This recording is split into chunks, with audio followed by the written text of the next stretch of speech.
Vous savez quel est le point commun entre vos appels, vos emails, vos contenus et vos publicités? Le point commun, c'est vous. Vos prospects s'habituent à recevoir vos appels et vos emails, à lire et à regarder vos contenus, à découvrir vos publicités, à suivre vos posts sur les réseaux sociaux. Ces prospects donc constituent votre audience.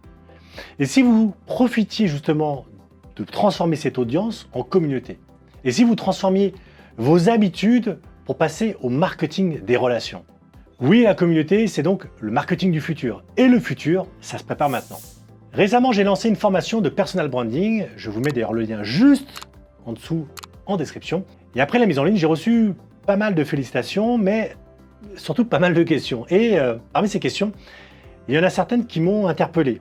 Notamment un conseiller qui me demandait d'abord pourquoi est-ce que j'aurais besoin de me mettre en avant. J'ai juste besoin de taper aux portes, distribuer des flyers pour trouver des prospects ou de rentrer des mandats. Ou tout simplement de mettre en avant la marque de mon réseau. Ça, c'est ce que veulent les gens. Alors c'est vrai que j'ai répondu à la question et puis je pensais d'ailleurs en rester là.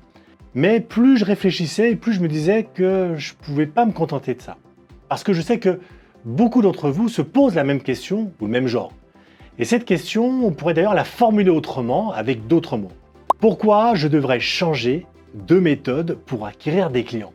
C'est là que j'ai eu l'idée de faire cette vidéo, pour pouvoir répondre de façon assez claire et précise et vous faire profiter à toutes et à tous de la réponse. Alors oui, vous devez changer de méthode pour acquérir des prospects, et si ce n'est pas nécessaire tout de suite, ça le sera un jour ou l'autre. Parce que vos techniques actuelles, elles ne fonctionnent plus vraiment.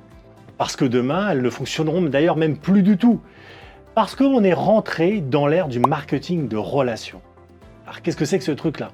Parce que, il faut bien comprendre une chose, c'est que ce marketing-là, il passe donc par la création et le maintien d'une communauté, où se trouvent donc vos clients de demain. Et pour ça, vous avez besoin du personal branding. Parce que votre communauté, elle va se bâtir autour de quelque chose. Et ce quelque chose, eh bien c'est vous. Et oui, donc, vous l'avez bien compris, le paysage marketing est complètement en train de changer. Les gens en ont marre des relations commerciales impersonnelles et éphémères, des relations one-shot, où on entre dans un magasin, on achète un article, puis on ne revient plus jamais. Alors la question qu'on peut se poser, c'est qu'est-ce qu'ils veulent ces gens? De la connexion? De l'authenticité? Des relations sincères? Et ça, pour être très honnête, c'est pas nouveau. Pourquoi on aime bien aller dans la même boulangerie acheter son pain? Ou déposer sa voiture au même garage? Ou se faire couper les cheveux dans le même salon? Pourquoi on a la même banque, et ça je pense que c'est un très bon exemple, pourquoi on a la même banque depuis 18 ans? Parce que le français est quelqu'un de fidèle, c'est un client fidèle. D'ailleurs, regardez, prenez les cartes de fidélité proposées par toutes ces boutiques. Je suis sûr que vous en avez au moins une ou deux dans votre portefeuille. Eh bien, chaque Français, retenez bien ça, détient en moyenne entre 6 et 10 cartes de fidélité pour donc ses magasins préférés et des magasins où ils aiment retourner quand ils en ont l'occasion. Et ça, c'est pas un hasard. Les gens ne veulent plus avoir affaire à des vendeurs, à des prestataires ou à des intermédiaires.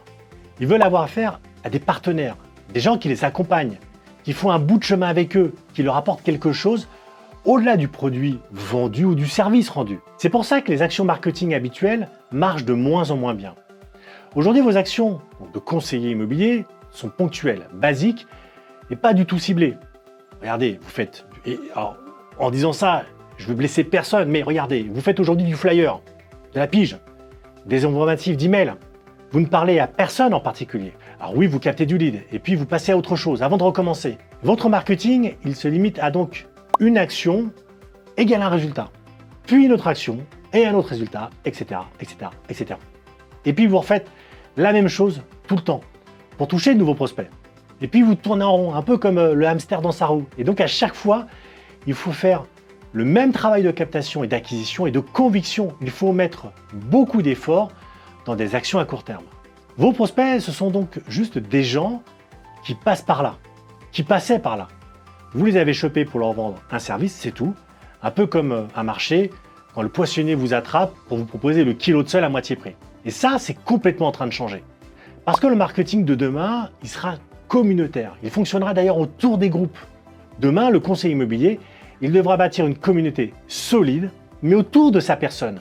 Et c'est dans cette communauté qu'il ira puiser ses leads. C'est dans cette communauté qu'il fera ses propres ventes. Il ne sera plus question de prendre des gens au passage et de leur vendre un truc une fois pour passer à autre chose. Non, Il faudra mettre en place une stratégie pour capter une audience ciblée et puis en faire une communauté et ensuite seulement de vendre. La vente, à la criée de façon marché, ça c'est terminé. Demain, vous allez créer des clubs privés dont les membres vous seront acquis et voudront travailler qu'avec vous. Exactement comme on va toujours chez le même boulanger ou le même garagiste, parce qu'on le connaît, parce qu'on a confiance. Et c'est avec ça, avec cette confiance, qu'on va faire grandir son activité. Alors, comment on fait ça? Comment on crée une communauté? D'abord, on va déjà donner une petite définition de ce qu'est une communauté. Si vous avez plus de 40 ans, il y a des chances qu'en pensant communauté, vous ayez des images d'un village campagnard ou d'une secte religieuse façon Amish. Mais en fait, la communauté, c'est pas du tout ça. Une communauté, c'est un ensemble de personnes qui, on va dire, regroupent des intérêts ou des manières de penser, comme un groupe Facebook ou les followers d'un compte Instagram. Et en marketing, on est plus proche de cette définition-là. La communauté, d'ailleurs, c'est un groupe structuré avec dedans des gens qui échangent et discutent et s'entraident. Les membres partagent des intérêts, des valeurs et des goûts personnels. Ils consultent les mêmes contenus, aiment les mêmes personnes. Ils sont interconnectés et se sentent soutenus les uns les autres. Sur Internet, on peut aussi parler de plateformes communautaires. Il y a des exemples, par exemple comme Reddit ou Quora. Vous postez un message pour poser une question et la communauté vous répond et vous apporte son aide. Maintenant, imaginez exactement la même chose mais autour de vous, autour de votre métier de conseiller immobilier, autour de votre personnalité et de ce que vous aimez. Imaginez un instant que cette communauté, c'est la vôtre, qu'elle rassemble vos prospects, vos clients, mais aussi tous les gens qui gravitent autour de vous. Ça peut être des collaborateurs, des partenaires, des prestataires, même des prescripteurs. Et cette communauté, c'est un vivier de futurs clients. Une fois que cette communauté, elle existe, qu'elle est dense, robuste, vous pouvez utiliser des outils d'automatisation pour communiquer avec ses membres, pour leur envoyer des messages personnels, comme si vous étiez directement en relation avec chacun d'eux. Comme si chacun d'eux était spécial. Pour la créer, donc, cette communauté, il faut réussir à attirer des gens, à les faire se rencontrer. En utilisant donc des leviers d'acquisition digitale, comme les emails, les réseaux sociaux, les contenus. Alors quand je parle de contenu, on va parler d'articles, de vidéos, de livres blancs, etc. Mais ces leviers, vous les actionnez d'abord pour capter une audience. C'est super important. Ces leviers, vous les actionnez d'abord pour capter une audience. Ensuite, pour générer de l'intérêt pour ce que vous faites. Et petit à petit, vous la transformez en une communauté. Pour que l'audience d'ailleurs devienne une communauté, il faut qu'elle se qualifie. Et pour ça, il faut lui donner du contenu. Vous devez donc être, on va dire, généreux dans votre présence en ligne ou dans la publication des contenus. Le but est donc de créer de l'attraction auprès des gens qui vous suivent en offrant de la valeur. Ça peut être au travers, on l'a vu, de contenus gratuits, mais aussi de webinars, d'ateliers, d'événements ou de jeux concours. En tout cas, ça va vous permettre aussi de montrer votre expertise, en montrant que vous êtes le leader sur votre secteur, et donc en créant de la confiance. Et c'est là que le personal branding entre en jeu. Ben oui, parce qu'on parle de confiance. Et à qui on fait confiance? Pas une marque, pas un magasin, pas une personne, à un être humain auquel on s'identifie et avec lequel on partage des choses en commun. Et donc le branding personnel, c'est ce qui va vous aider à créer une communauté autour de votre personne et à créer de l'attraction autour de vous. C'est ce qui va faire que les gens vont se dire « c'est avec cette personne-là que je veux bosser ». Parce que je la connais, parce que je l'ai vue sur YouTube ou sur Instagram, parce qu'elle m'envoie des emails tous les mois. Et comme ça, votre personal branding devient une sorte de hub. Vous savez, cette espèce d'endroit où convergent tous vos canaux de communication. Parce que le point commun entre vos canaux et toutes vos actions marketing, eh bien c'est vous. Les gens viennent pour vous. Ils intègrent votre audience pour vous, ils construisent une communauté autour de vous. Et ceux qui ne sont pas d'accord avec ça, eh ben ils s'en vont. Et ça, c'est pas un problème. C'est même d'ailleurs un passage obligé.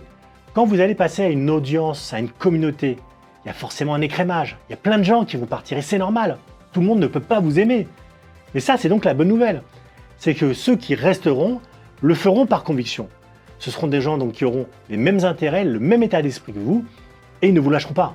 Et quand ils auront un projet de vente ou d'achat ou même de location, dans 1 mois, 6 mois, 2 ans, 5 ans, ils vous choisiront, vous, naturellement. Pour vous aider, j'ai créé une formation complète qui s'intitule Personal Branding. Comment faire de votre nom une marque attractive, dans laquelle d'ailleurs je vous détaille l'ensemble de la méthode pour faire de votre nom une marque et attirer et convertir des prospects froids en de vrais fans. Dans cette formation, je vous montre concrètement comment faire les choses, comment créer un tunnel avec un exemple concret, mes astuces pour identifier ce qui vous rend unique, la technique pour capter des emails sur le terrain. Pour accéder à la formation, cliquez sur le premier lien en description, vous renseignez votre email et nous on se retrouve tout de suite de l'autre côté. Ce que je vous dis là, c'est le futur du marketing. C'est le marketing de relations ou de communauté. Mais le futur, ça se prépare tout de suite. Merci de m'avoir suivi. N'oubliez pas comme d'habitude de liker si vous avez aimé le contenu et de vous abonner pour être prévenu des prochains contenus qui sortiront. Allez, c'était Frédéric avec Facilogie. Je vous dis à bientôt les amis.